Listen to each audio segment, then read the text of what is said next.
క్రీస్తు, నీ కొరకు క్రీస్తు. చరిత్రలో కూడా యేసు ప్రభు సిలువ వేయబడి చంపబడ్డాడని చెప్పి రోమన్ హిస్టారియన్స్ తర్వాత వచ్చి చరిత్రకారులు చెప్తారు. పురాణాల వంటి గాథ కాదు బైబుల్. గ్రీక్ పురాణాలకి నీకు హిస్టారిసిటీ అనేటటువంటిది లేదంటే చారిత్రకమైనటువంటి ఆధారాలు కనిపించవు. పురాణాలకి సాధారణంగా ఆధారాలు కనిపించవు. కాల్పనిక సాహిత్యానికి చారిత్రకమైనటువంటి ఆధారాలు ఉండవు. కానీ బైబిల్లో కనిపించేటటువంటి ఈ దేవుడు శరీరంతో సిలువ వేయబడ్డం అనేటటువంటిది ఈ రోమ్ సామ్రాజ్యంలో ఉండేటటువంటి ఈ అఫీషియల్స్, గవర్నర్, హిజ్ అఫీషియల్స్ అందరూ కూడా, ప్రజలు, సామాన్యులు అందరూ కూడా దాన్ని కళ్ళతోటి చూశారండి. చనిపోయాడు. ఆయన శరీరంతో పాతి పెట్టబడ్డాడు. గుర్తుపెట్టుకోండి, నేను ఒక పదాన్ని పదే పదే ఉపయోగిస్తున్నా.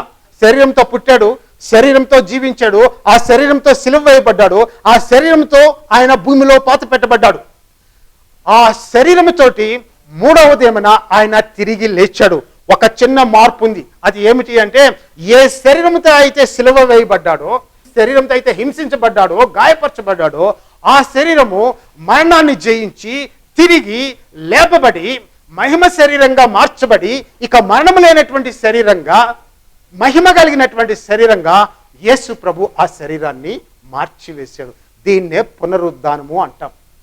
ఎందుకు ఆయన పునరుద్ధానుడు అయ్యాడంటే కారణం ఏంటి అంటే, ఆయన నీకు నాకు హితబోధ చేసేదానికో, నాకు శక్తి ఉందని చూపించేదానికో, పవర్ డిస్ప్లే కోసమో యేసు ప్రభు పునరుద్ధానుడు కాలే. మరి దేనికి అయ్యాడంటే యేసు ప్రభు పునరుద్ధానుడిగా, నేను ఒకానొక దినమున చనిపోతా, లేదంటే నువ్వు ఒకానొక దినాన చనిపోతావు. నువ్వు యేసు ప్రభు మీద కానీ విశ్వాసం ఉంచితే యేసు ప్రభు ఆ సమాధిలో నుంచి మహిమ శరీరంతో ఏ విధంగా లేపబడ్డాడో అదే విధంగా నువ్వు కూడా శరీరంతో లేపబడతావు. యేసు ప్రభు వచ్చినటువంటిది కేవలము ఆత్మని విమోచించేదానికి కాదు. యేసు ప్రభు వచ్చినటువంటిది నీ శరీరాన్ని, నా శరీరాన్ని సమాధి నుంచి, దాని యొక్క శక్తి నుంచి, ఆ బంధకాల నుంచి, మరణం యొక్క బంధకాల నుంచి విడిపించేదానికి వచ్చాడు. ఋషుల యొక్క ప్రార్థన, మునుల యొక్క ప్రార్థన ఏమిటి అంటే, మమ్మల్ని మరణంలో నుంచి జీవంలోనికి నడిపించు. మృత్యోర్మ అమృతంగమయ, మరణం నుంచి మమ్మల్ని జీవంలోనికి నడిపించు. వారి యొక్క ప్రార్థన, వారి యొక్క ఆక్రందన, the cry of their hearts, the very cry of the mankind, మరణంలో నుంచి జీవంలోనికి నడిపించు. ఆ యొక్క ప్రార్థనకి, ఆ ఋషుల ప్రార్థనకి దేవుడు జవాబు ఇచ్చాడు. ఈ రీతిగా ఇచ్చాడు. పైథాగరస్ ప్రాబ్లం ఏంటండి? శరీరము చనిపోయింది, దాన్ని ఇంకా ఎవ్వడు కూడా జీవింప చేయలేడు. ఆయన కనిపినటువంటి, ఆయన అనుకున్నటువంటి పరిష్కారం ఏంటంటే ఆత్మ పోయి ఇంకొక శరీరాన్ని ధరిస్తుంది. దేవుడు ఆ విధంగా చేయడంలా. ఏ శరీరంతో అయితే చనిపోయావో, ఏ శరీరంతో అయితే నువ్వు పాతి పెట్టబడ్డావో, అదే శరీరంతో దేవుడు నిన్ను తిరిగి లేపుతున్నాడు. అదే శరీరాన్ని విమోచించడం అంటే that is what is the redemption of body. బైబిల్లో ఈ క్రైస్తవ విశ్వాసంలో we do not talk about only redemption of soul or redemption of spirit. ఆత్మ ఎప్పుడు నశించిపోతుంది అంటే రెండో మరణంలో నశించిపోతుంది. God has the power to destroy both the body and soul. That is the second death. దాని గురించి నేను ఇప్పుడు మాట్లాడబోవడంలే, ఇక్కడ వరకు పరిమితం చేసుకుంటూ ఉన్నా. Redemption of body. పైథాగరస్ బాధ ఏమిటి అంటే, శరీరం చనిపోయింది, దాన్ని తిరిగి లేపగలిగేటటువంటి వాడు ఎవడూ లేడు. అప్పటికి యేసు ప్రభు పుట్టలే. కానీ యేసు ప్రభు యొక్క మరణము, పునరుద్ధానము బహుశా పైథాగరస్ గాని చూసి ఉంటే బహుశా ఆయన ప్రాబ్లంకి సొల్యూషన్ యేసు ప్రభు ఇచ్చి ఉండేటటువంటి వాడు. కిషా గౌతమి యొక్క సమస్య ఏమిటి అంటే, చనిపోయినటువంటి కుమారుడు యొక్క శరీరాన్ని లేపగలిగేటటువంటి వాడు అక్కడ ఎవడూ లేడు. ఆ దినమున యేసు ప్రభు అక్కడ ఉండి ఉంటే ఆయన ఆ చనిపోయినటువంటి శరీరాన్ని తిరిగి లేపగలిగి ఉండేటటువంటి వాడు, పునరుద్ధానుగా చేయగలిగి ఉండేటటువంటి వాడు. కరెక్టే. కానీ అది కూడా శాశ్వతమైనటువంటి పరిష్కారం కాదు. ఒకవేళ ఈ విధంగా ఆలోచిస్తాం, కిషా గౌతమి యొక్క కుమారుణ్ణి యేసు ప్రభు బ్రతికించి, కేవలము బ్రతికించడమే కాకుండా ఆ శరీరంలో ఉండేటటువంటి మర్త్యతను తీసివేసి అమర్త్యునుగా మార్చి, అంటే అమరత్వాన్ని కానీ ఆపాదిస్తే ఆమె యొక్క కుమారుడు నిత్యత్వము శరీరంతో జీవించను. యేసు ప్రభు సొల్యూషన్ ప్రొవైడ్ చేస్తుంది. కానీ అప్పుడు జరగలే, ఇప్పుడు జరిగింది. ఎందుకు యేసు ప్రభు పునరుద్ధానుడు అయ్యాడంటే, కారణం ఏమిటి అంటే నీ శరీరాన్ని విమోచించేదానికి, నీ శరీరానికి నిత్య జీవము కల్పించేదానికి, నీ శరీరము ఇంకెప్పుడు కూడా నశించిపోకుండా, నీ శరీరంలో పాపము అనేటటువంటి నియమము తీసివేయబడి, అంటే ఆ శరీరంతో యేసుప్రభు ఇచ్చేటటువంటి ఆ నూతన శరీరంతో, పునరుద్ధాన శరీరంతో నువ్వు పాపము చేయలేవు. You cannot sin with that body. ఈ శరీరంతో అయితే నువ్వు పాపము చేస్తావు, దాని యొక్క స్వభావము, దాని యొక్క నియమం అది. కానీ దేవుడు ఇచ్చేటటువంటి ఆ పునరుద్ధాన శరీరంతో నువ్వు పాపం చేయలేవు. ఆ శరీరాన్ని, మరణించినటువంటి శరీరాన్ని యేసు ప్రభు తిరిగి లేపుతూ ఉన్నాడు, సమకూరుస్తూ ఉన్నాడు. నేను ఏదైతే కోల్పోతూ ఉన్నానో మరణం ద్వారా, నా పాపం ద్వారా మరణం అనేటటువంటిది నా జీవితంలోనికి ప్రవేశించింది. ప్రతి మానవుడు కూడా మరణిస్తుంటాడు. దాని అర్థం ఏంటి అంటే ప్రతి మానవుడు కూడా పాపం చేసినటువంటి వాడే. ఈ సమస్యకి పరిష్కారం చూపించేదానికి ఈ బైబిల్లో కనిపించేటటువంటి దేవుడు నర రూపాన్ని ధరించాడండి, శరీరాన్ని ధరించాడండి. ఈ దినమున ఆ సువార్తను విని అనేక మంది యొక్క జీవితాలు మార్చబడ్డాయి. అనేక మంది వ్యక్తులు ఆ యేసు ప్రభుకి సాక్ష్యంగా నిలుస్తూ ఉన్నారు. వారి జీవితాల్లో ఆయన చేసినటువంటి అద్భుతమైనటువంటి స్వస్థత కార్యములు, వారి జీవితాలను ఏ విధంగా మార్చివేశాడు, వాళ్ళు ఎంత నిర్భయంగా చావును ఎదుర్కొంటూ ఉన్నారు.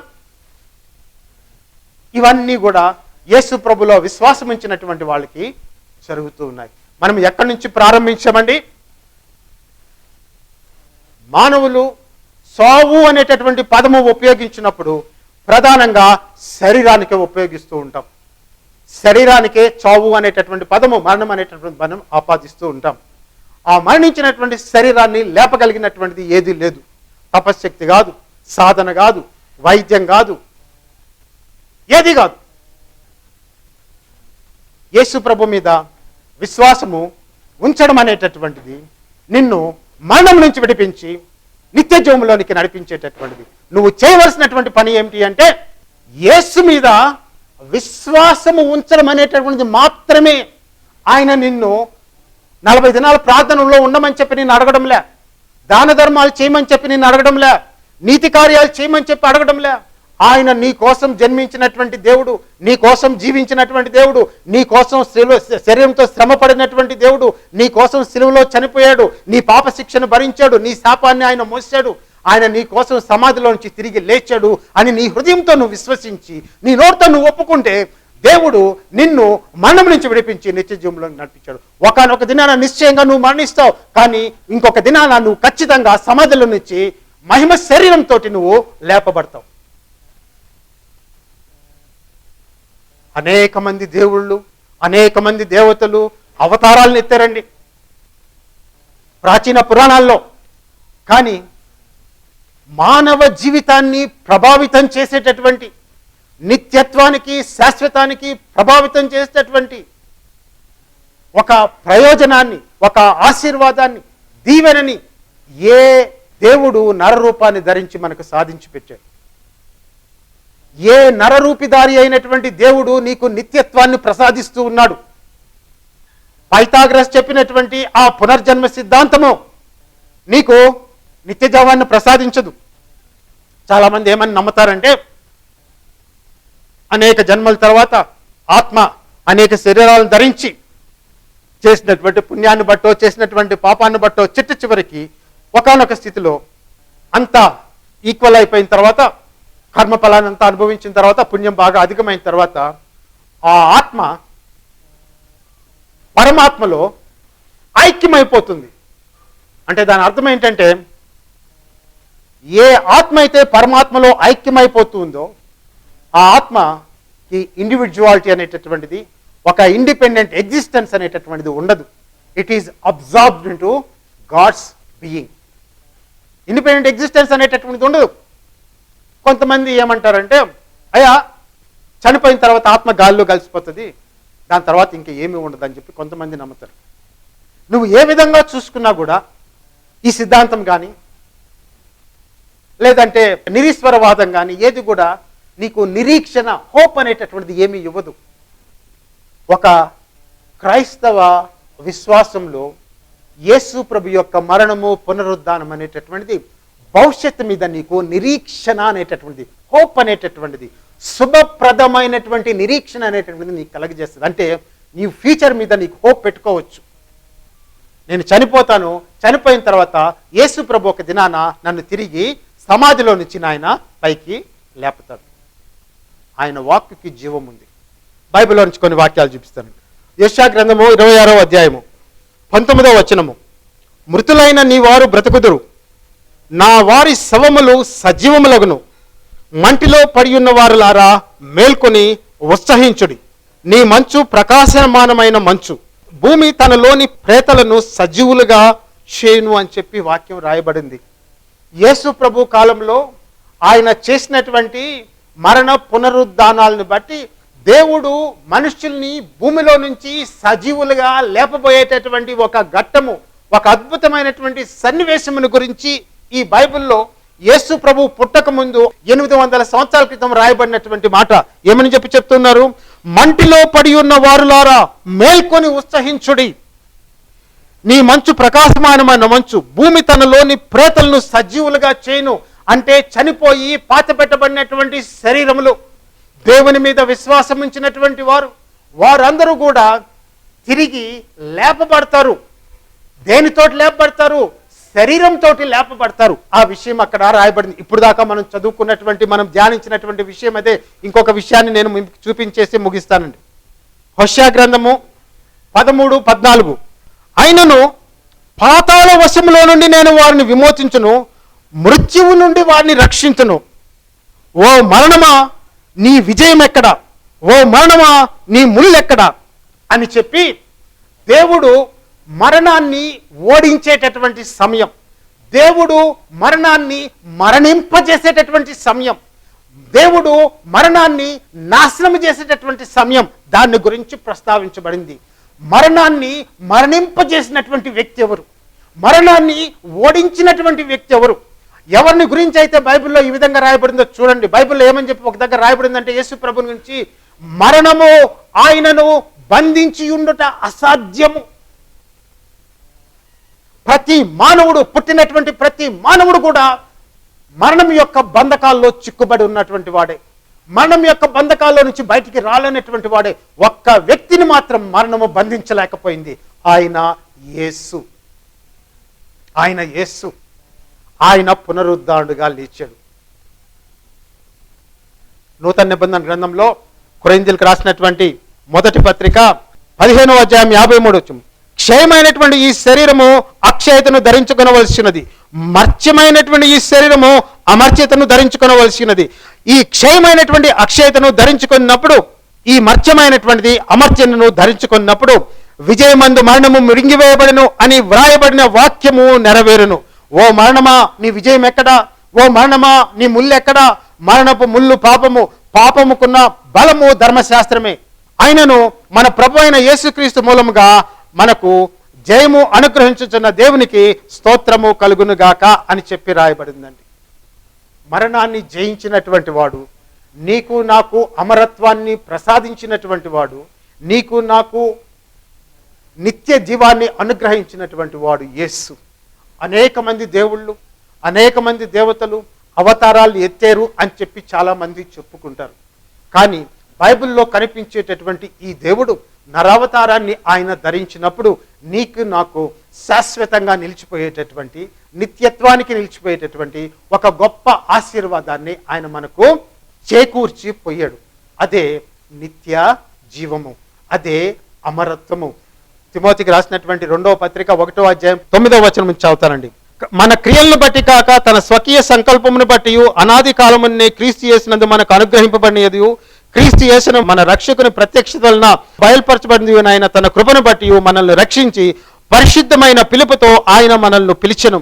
ఆ క్రీస్తు యేసు మరణమును నిరర్ధకము చేసి జీవమును అక్షయతను సువార్త వలన వెలుగులోనికి తెచ్చెను అని చెప్పి రాయబడింది. ఎంత అద్భుతంగా, ఎంత గొప్పగా ఆ వాక్యము అపోస్తలుడైనటువంటి పౌలు ఆ లేఖలో ఆయన పొందుపరిచాడండి. ఆయన సువార్త, యేసు ప్రభుని గురించినటువంటి సువార్త 2 విషయాల్ని వెలుగులోనికి తీసుకొస్తూ ఉంది. ఒకటి ఏమిటి అంటే, యేసు ప్రభులో మరణం అనేటటువంటిది రద్దు చేయబడింది.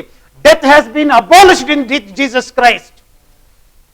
మరణం అనేటటువంటిది సామాన్యము, సాధారణం అని చెప్పి అనేక మంది బోధించారు. కానీ ఆ మరణాన్ని నుంచి విడిపించగలిగినటువంటి శక్తి కలిగినటువంటి వాడు ఎవడూ లేడు, ఒక్క యేసు ప్రభు తప్ప. ఆయన మరణమును నిరర్ధకము చేసి he has abolished the rule of death, the principle of death ఆయన అబాలిష్ చేసి ఆయన అమర్త్యతను అంటే అమరత్వాన్ని, ఇమ్మోర్టాలిటీని ఆయన వెలుగులోనికి తీసుకొచ్చాడు. దేని ద్వారా తీసుకొచ్చాడు? ఆయన సువార్త ద్వారా వెలుగులోనికి తీసుకొని వచ్చాడు. అందుకనే ఆ సువార్తని శుభవార్త, మంచి వార్త. ఏమిటి నీకు మంచి చేసేటటువంటి వార్త? ఏంటి నీకు శుభము కలిగించేటటువంటి వార్త అంటే, నువ్వు యేసు ప్రభు మీద విశ్వాసం ఉంచితే, ఆయన నీ పాపముల కోసం సిలువలో చనిపోయాడు, నీ పాప శిక్షను భరించాడు, నీ పాపల నిమిత్తమై ఆయన తానే తన మీద శిక్ష వేసుకున్నాడు, ఆయనే నీ బాధను భరించాడు, ఆయనే నీ వ్యసనాల్ని సహించాడు, ఆయనే నీ రోగాల్ని భరించాడు, నీ కోసం ఈ లోకంలోనికి వచ్చినటువంటి సృష్టికర్త అయినటువంటి దేవుడు అని చెప్పి నువ్వు ఆయన సిలువ మీద విశ్వాసం ఉంచితే, ఆయన నీ కోసం సమాధి చేయబడి మరణాన్ని జయించి తిరిగి పునరుద్ధానం ఆయన శరీరంతో లేచాడని చెప్పి నువ్వు నమ్మితే, నువ్వు మరణంలో నుంచి జీవంలోనికి ప్రవేశించావు. అది సువార్త యొక్క సారాంశం. అందుకే దాన్ని సువార్త అన్నారు, అందుకే దాన్ని శుభవార్త అన్నారు, అందుకే దాన్ని గుడ్ న్యూస్ అన్నారు. సో మనం చిట్ట చివరికి వచ్చేసామండి. దేవుళ్ళు అనేక మంది ఉన్నారు, దేవతలు అనేక మంది ఉన్నారు, అవతారాలను ఎత్తినటువంటి వాళ్ళు చాలా మంది ఉన్నారు.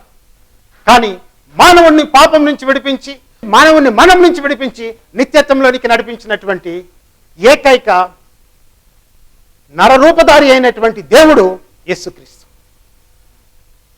ఇప్పుడు మీకు ఎక్కడి నుంచి ప్రారంభించామో ఎక్కడ అంతం చేసామో మీకు అర్థమైంది. దేవుడు శరీరాన్ని ధరించి ఏమి సాధించాడు అనే ప్రశ్నతోటి మనం ప్రారంభించాం. ఐగుప్తు దేశాన్ని గురించి కొద్దిసేపు మాట్లాడుకున్నాం, గ్రీకు దేశస్థుల గురించి కొంతసేపు మాట్లాడుకున్నాం, భారతదేశంలో మునులు చేసినటువంటి ప్రార్థన గురించి మనం కొద్దిసేపు మాట్లాడుకున్నాం. అన్నిటికీ కూడా ఆన్సర్ అనేటటువంటిది యేసు ప్రభు యొక్క మరణంలో, పునరుద్ధానంలో లభిస్తూ ఉంది. యేసు ప్రభు ఏమంటాడంటే, నేనే జీవమును, నేనే సత్యమును, నేనే మార్గమును, నేనే జీవమును, నేనే పునరుద్ధానమును. ఆ మునులు చేసినటువంటి ప్రార్థనకి యేసు ప్రభులో జవాబు లభించింది. పైథాగరస్ యొక్క సమస్యకి పరిష్కారము యేసు ప్రభు యొక్క మరణంలో, పునరుద్ధానంలో ఉంది. కిసా గౌతమి యొక్క కళ్ళ నీళ్ళకి జవాబు, పరిష్కారము యేసు ప్రభు మరణంలో, పునరుద్ధానంలో. కాబట్టి ఈ దేవుడు నరావతాన్ని ధరించాడు అని నువ్వు చెప్పే ముందు, దాని గురించి ప్రకటించే ముందు, దాని మీద విశ్వాసం ఉంచే ముందు, ఆ దేవుడి వల్ల నీకు వనగూడినటువంటి ప్రయోజనం ఏంటి నువ్వు ఆలోచించు. మానవులకి జరిగినటువంటి ప్రయోజనం ఏంటి, ఉపయోగం ఏంటి నువ్వు ఆలోచించు. ఆ తర్వాత డిసైడ్ చేసుకో. ఈ దినమున యేసు ప్రభుని నీ ముందు నేను పెడుతూ ఉన్నాను. నీ యొక్క నిత్యత్వాన్ని ప్రభావితం చేసేటటువంటి సమాచారం ఇది. It will influence your eternal destiny. అక్కడ కథలు, ఇక్కడ కథలు, వారి మాటలు, వీరి మాటలు, సెకండ్ హ్యాండ్ ఒపీనియన్స్ విని యేసు ప్రభు మీద అభిప్రాయము ఏర్పరచుకోకు. డైరెక్ట్గా నువ్వే బైబిల్ దగ్గరకు వచ్చి దాన్ని చదువు. యోహాను సువార్తతో ప్రారంభించు, క్రమంగా చదువు, నిదానంగా చదువు. నీకునేటటువంటి ఆ ప్రిజుడిస్ అన్ని పక్కన పెట్టేసి ఈ బైబిల్ ఏం చెప్తూ ఉంది, ఎందుకు దీని గురించి వీళ్ళు ప్రకటిస్తూ ఉన్నారు అని చెప్పి నువ్వు ఆలోచించుకుంటూ ఆ బైబిల్ గ్రంథాన్ని నువ్వు చదువు. దేవుడు అద్భుతంగా తన వాక్యం ద్వారా నీతో మాట్లాడతాడు. ఆ వాక్యం ద్వారా నీ హృదయాన్ని ఆయన స్పృశిస్తాడు. ఆయన నీకు విశ్వాసాన్ని ఇచ్చేటటువంటి దేవుడు. నువ్వు యేసు ప్రభువులో రక్షణ పొందాలంటే చేయవలసినటువంటి కార్యం ఏమిటి అంటే, కేవలము విశ్వాసము ఉంచడం మాత్రమే. విశ్వాసము ద్వారానే నువ్వు నీతిమంతుడిగా తీర్చబడతావు. విశ్వాసము ద్వారానే. అది హృదయానికి సంబంధించినటువంటిది, క్రియలకి సంబంధించినటువంటిది కాదు. ఇది నూతన నియమం.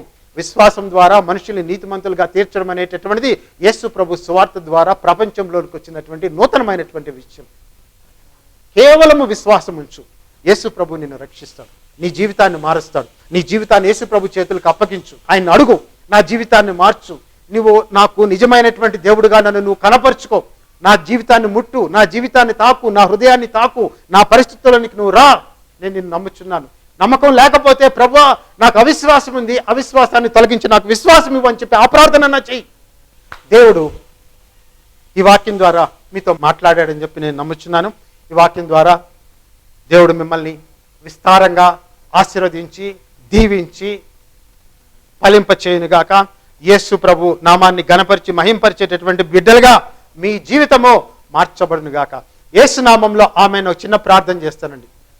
పరమ తండ్రి యెహోవా దేవా, యేసు ప్రభు పరిశుద్ధ నామంలో వినిచినటువంటి ఈ బిడ్డల్ని నీ పరిశుద్ధ పాదాల దగ్గరికి నేను తీసుకుని వస్తున్నాను.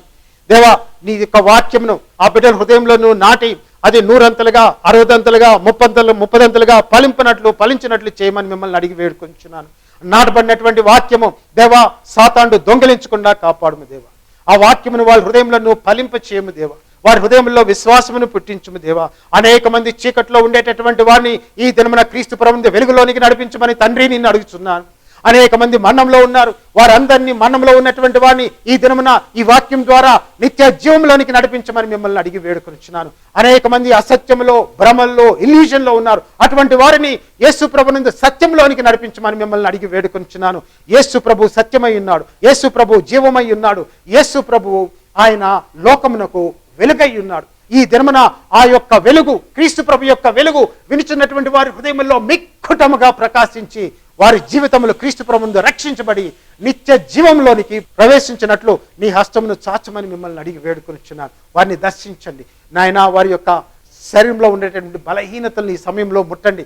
ఎంతమంది అయితే ప్రభువా అనారోగ్యంతో బాధపడుచు దేవా యేసుక్రీస్తు ప్రభువా నన్ను ముట్టు, నన్ను స్వస్థపరచమని చెప్పి నీ సన్నిధిలో అడుగుచున్నారు. అటువంటి బిడ్డల్ని ఈ దినమున మీరు దర్శించండి, ముట్టండి, తాకండి. వారికి విడుదల కలిగి చేయండి. అపవాది పీడ నుంచి వారికి విడుదల కలిగి చేయండి తండ్రి. నాయన ప్రతి విధమైనటువంటి బలహీనతను ప్రభువా యేసు ప్రభు నామంలో గద్దిస్తూ ఉన్నాను తండ్రి. దేనికైతే ఆ బిడ్డలు బలహీనతతో బాధపడుతున్నారు, వేదన చెందుతూ ఉన్నారు, ఆ బలహీనత, ఆ రోగము, ఆ వేదన యేసు ప్రభు నామంలో ఈ దినమున వారి శరీరంలోంచి బయటికి వెళ్ళిపోమని చెప్పి ఆజ్ఞాపిస్తున్నాను.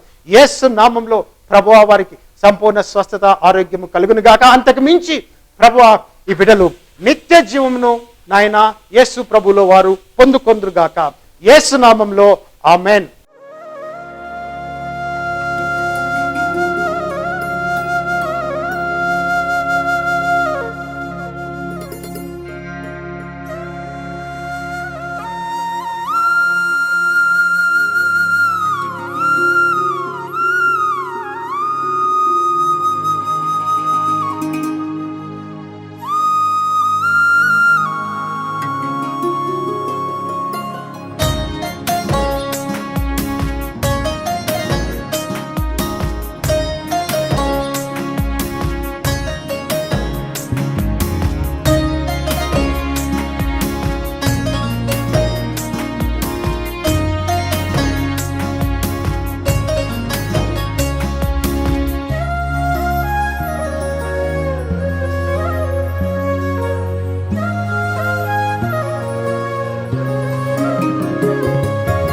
ఆకాశములు ఎన్నైనా పట్టలేని ప్రేమాది, సముద్రములు ఎన్నైనా నింపలేని ప్రేమాది. ఆకాశములు ఎన్నైనా పట్టలేని ప్రేమాది, సముద్రములు ఎన్నైనా నింపలేని ప్రేమాది. యేసయ్యా యేసయ్యా నీ ప్రేమే చాలయ్యా. యేసయ్యా యేసయ్యా నీ ప్రేమే చాలయ్యా. ఆకాశములు ఎన్నైనా పట్టలేని ప్రేమాది, సముద్రములో ఎన్నైనా నింపలేని ప్రేమాది.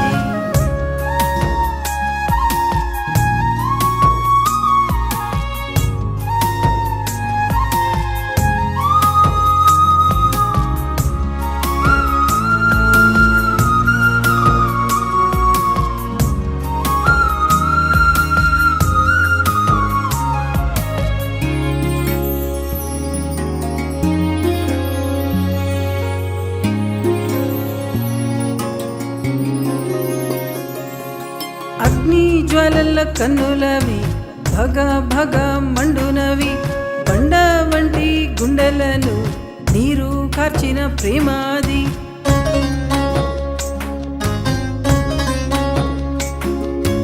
అగ్ని జ్వాలల కన్నులవి భగ భగ మండునవి. బండ వంటి గుండెలను నీరు కార్చిన ప్రేమాది. అరని మారని ప్రేమాది, నన్నే మార్చిన ప్రేమాది. అరని మారని ప్రేమాది, నన్నే మార్చిన ప్రేమాది. యేసయ్యా యేసయ్యా నీ ప్రేమే చాలయ్యా. యేసయ్యా యేసయ్యా నీ ప్రేమే చాలయ్యా. ఆకాశములు ఎన్నైనా పట్టలేని ప్రేమాది, సముద్రములు ఎన్నైనా నింపలేని ప్రేమాది.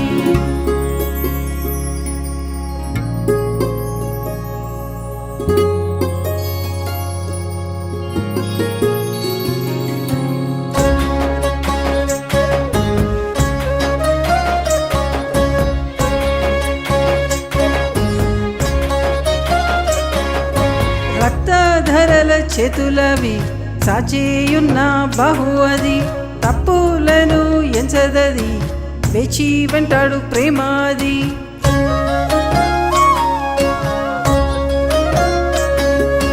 రక్తధరల చేతులవి సాచేయున్న బహువది, తప్పులను ఎంచదది వేచి వెంటాడు ప్రేమాది. రొమ్మున దాచిన ప్రేమాది, నన్నే దోచిన ప్రేమాది.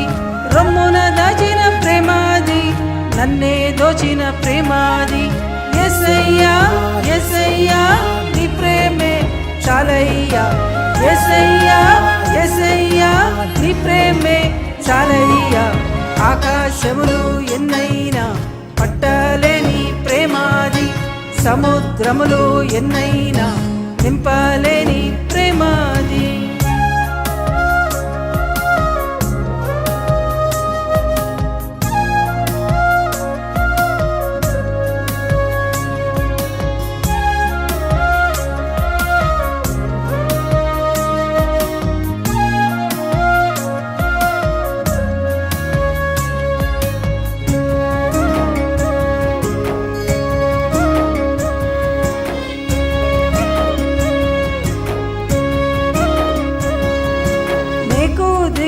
పాదాలవి రక్త సిక్త మార్గమది, గుంట నుండి పైకెత్తి నన్ను చేర్చి కూర్చిన ప్రేమాది.